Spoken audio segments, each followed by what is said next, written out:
நீதான்.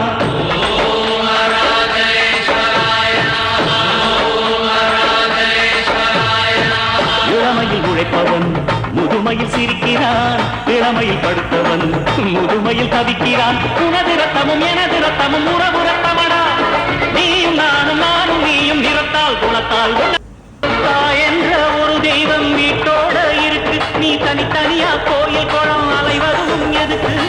அம்மாவின் பாதத்தில் கற்பூரம் கொளுத்து ஆனந்த